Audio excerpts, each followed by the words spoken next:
5 राज्यों में विधानसभा चुनाव का बिगुल बज चुका है और सबकी निगाहें इस बार खास करके राजस्थान और मध्य प्रदेश पर टिकी हुई है, क्योंकि लोकसभा चुनाव 2024 के पहले इस 5 राज्य के चुनाव को सेमीफाइनल माना जा रहा है।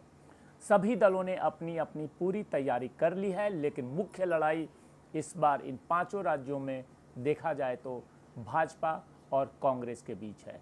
पिछले कुछ महीनों से कांग्रेस गठबंधन, जो कि इंडिया बन चुका है, इंडिया में कई दल शामिल हुए हैं और इन लोगों ने एक मजबूत तरीके से तैयारी कर रखी है इस बार कि भाजपा को पटकनी देंगे। लेकिन भाजपा ने भी कमर कस लिया है और नए तरीके से उन्होंने अपने कई सांसद और मंत्रियों को चुनाव मैदान में उतार दिया है। लेकिन चलिए आज मैं बात करूंगा मध्य प्रदेश की। तो चलिए वीडियो की शुरुआत करते हैं, और अगर आप चैनल पर नए हैं तो चैनल को सब्सक्राइब कर लीजिए। बताया ये जा रहा है कि 16 अक्टूबर को मध्य प्रदेश कांग्रेस की पहली लिस्ट आ सकती है, जिसमें करीब 150 उम्मीदवारों के नाम तय होंगे। हालांकि 12 सीटों पे मामला फंसा हुआ है, जो कि राहुल गांधी और कमलनाथ के बीच में अभी इस पे डिस्कशन चल रहा है। दूसरी तरफ मैं बात करूं कि अभी जो लिस्ट आने में भाजपा तो बहुत पहले ही लिस्ट को घोषित कर चुकी है, लेकिन कांग्रेस जो अभी पितृपक्ष चल रहा है उसका इंतज़ार कर रही है। लेकिन उन्होंने संकेत दे दिया है कि 15 या 16 अक्टूबर को कांग्रेस की तरफ से पहली लिस्ट आ जाएगी। और चुनाव का ऐलान होते ही खलबली मच गई थी और उसमें भाजपा ने बाजी मार ली और भाजपा ने पहले ही कई सीटों पे लगभग नाम घोषित कर दिया है और कांग्रेस श्राद्ध पक्ष खत्म होने का इंतज़ार कर रही है। लेकिन इस बीच एक बड़ी जानकारी निकलकर सामने आ रही है दिल्ली से कि राहुल गांधी और आला कमान के सहमति के बाद 150 नाम तो तय कर दिए गए हैं, क्योंकि 150 नामों की घोषणा एक साथ कर दी जाएगी। लेकिन राहुल गांधी ने कमलनाथ के नामों को 12 नाम को रिजेक्ट किया है और बताया ही जा रहा है कि इन 12 नामों पे अभी बात नहीं बन पाई है और इन 12 नामों पे डिस्कशन अभी लगातार चलेगा। मध्य प्रदेश में कांग्रेस की तरफ से जिन सीटों पर सिंगल नाम थे उन सभी सीटों पर पार्टी आला कमान ने मोहर लगा दी है, लेकिन जिन सीटों पर 1, 2 या 3 से ज़्यादा नाम थे उन पर रायशुमारी के बाद ही टिकट घोषित किया जाएगा। और जिन 12 नामों को रिजेक्ट किया गया है वह यही नाम बताए जा रहे हैं, यानी पार्टी इस बार उन्हीं प्रत्याशियों पर दाव लगाने के लिए तैयार है जिनका काम ग्राउंड पर दिखेगा। कांग्रेस ने जिन 150 नामों पर मुहर लगाई है उनमें करीब 100 नाम राहुल और कमलनाथ दोनों की लिस्ट में थे, जबकि 50 नामों पर अलग अलग दावेदारी थी।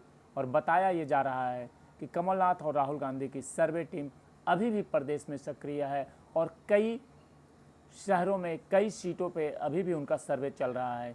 और जहां भी थोड़ी सी उन्हें लगेगा कि शक है तो तुरंत वो प्रत्याशी बदल देंगे, क्योंकि कांग्रेस इस बार किसी भी हालत में चुनाव में मजबूत तरीके से अपने आप को पेश करना चाहती है और यहीं से जो अगला लोकसभा चुनाव होगा उसके लिए एक बड़ा मैसेज देना चाहती है कि कांग्रेस अब मजबूत हो रही है। और इंडिया गठबंधन ने जिस प्रकार से पूरे देश के टीमों को दलों को अपने साथ जोड़ा है, तो उसके बाद ये पहला चुनाव है जिसमें कांग्रेस या विपक्षी गठबंधन अपने आप को कहीं भी कमज़ोर साबित होने नहीं देना चाहते हैं। अभी कई और नाम तय होंगे जो कि सर्वे की रिपोर्ट आएगी उसके बाद। हालांकि कांग्रेस लिस्ट जारी करने का जो पैटर्न है 2018 वाला ही अपना रही है। पार्टी ने 2018 में भी चुनाव की घोषणा होने के आखिरी वक्त में ही टिकटों का ऐलान किया था। बता दें कि मालदा निमाड़ में प्रत्याशियों के नामों का ऐलान करने में जीतू पटवारी और पूर्व प्रदेश अध्यक्ष अरुण यादव से भी रायशुमारी की गई है, जबकि ग्वालियर चंबल के टिकट दिग्विजय सिंह और नेता प्रतिपक्ष गोविंद सिंह की रायशुमारी में तय किए गए हैं। हालांकि नाम काफ़ी इस बार पहले से ही सर्वे चालू हो गया था और एक एक सीट पे मजबूती के साथ विचार विमर्श किया जा रहा है। वहीं दूसरी तरफ भाजपा ने भी कमर कस ली है और भाजपा ये चाहती है कि किसी भी प्रकार से वो इस बार मध्य प्रदेश में अपने आप को सबसे बड़ा दल जीत करके दिखाने की कोशिश में लगी हुई है। हालांकि लड़ाई जारी हो चुकी है और मध्य प्रदेश में आचार संहिता लागू होने से पहले भाजपा और कांग्रेस दोनों ने नगद पुरस्कारों की घोषणा की। भाजपा के वरिष्ठ नेता कैलाश विजयवर्गीय ने शून्य कांग्रेस वोट वाले बूथों के लिए 51,000 रुपये देने की बात कही है, जबकि कांग्रेस के प्रभु राठौर ने बिना भाजपा वोट वाले बूथों के लिए 1 लाख रुपये देने की घोषणा की है। तो ऐसी ऐसी बातें भी आजकल चल रही है और ये ऐसा ऐलान है कि पता नहीं कोई कुछ जिसे कोई लेना देना नहीं है, आम जनता से कोई सरोकार नहीं है, वैसी भी घोषणाएं हो रही है। हालांकि चुनाव में अब कुछ ही दिन बचे हैं, इसलिए भाजपा और कांग्रेस पूरा जोर लगा रही है। और आपको बता दें कि आचार संहिता लगने से पहले ही ये घोषणाएं हुई हैं। दरअसल आचार संहिता से पहले बूथ जीतने की होड़ चल रही है। एक दिन पहले ही इंदौर 1 से प्रत्याशी और बीजेपी के कद्दावर नेता कैलाश विजयवर्गीय ने घोषणा की थी कि जिस बूथ पर कांग्रेस को 1 वोट भी नहीं मिलेगा वो वहां 51,000 रुपये का इनाम देंगे। और कैलाश विजयवर्गीय ने कहा कि उस बूथ अध्यक्ष को 51,000 रुपये देंगे जिस बूथ पे कांग्रेस को 1 वोट भी नहीं मिलेगा।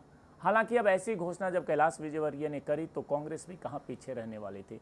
कांग्रेस के भी प्रभु सिंह राठौर ने तुरंत घोषणा कर दी कि 1 लाख रुपये का, आपने 50,000 का किया तो इन्होंने 1 लाख रुपये की घोषणा कर दी कि जिस बूथ पे भाजपा को 1 वोट भी नहीं मिलेगा वहाँ के बूथ अध्यक्ष को 1 लाख रुपया दिया जाएगा। हालांकि बाद में कैलाश विजयवर्गीय ने सफाई देते हुए कहा कि मैंने घोषणा की है कि जिस पोलिंग बूथ में कांग्रेस 1 भी वोट हासिल करने में विफल रहती है उस बूथ के अध्यक्ष को 51,000 रुपये दूंगा। आप सब कोशिश करें कि आपके संबंधित वार्डों में कांग्रेस का कोई वोट न मिले, क्योंकि कांग्रेस ने यहाँ पर कोई काम नहीं किया है। गौरतलब है कि आचार संहिता से पहले बयानबाजी में कोई अंकुश नहीं है।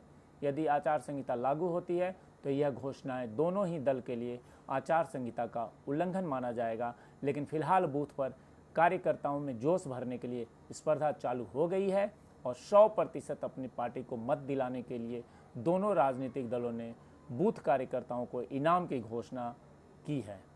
अब देखना यह होगा चुनाव के बाद कि क्या ये घोषणा सिर्फ घोषणा ही रहता है या वास्तव में 50,000 या 1 लाख रुपया मिलेगा।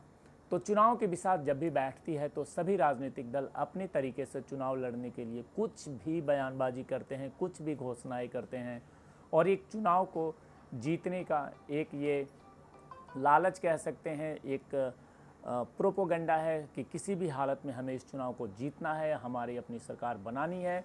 जिसके लिए जितना हो सकता है वो उतनी घोषणाएं करता है, उतने तरह के हथकंडे अपनाते हैं और ये सब कुछ चालू हो चुका है। आने वाले 5 राज्यों के जो विधानसभा चुनाव है उसके लिए सभी दल अपनी कमर कस के बिल्कुल ही मैदान में उतर चुके हैं।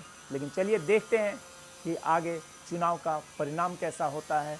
तो चैनल को सब्सक्राइब कर लीजिए, वीडियो को शेयर कीजिए अपने दोस्तों के बीच। मिलते हैं फिर अगले वीडियो में। जय हिंद, जय भारत।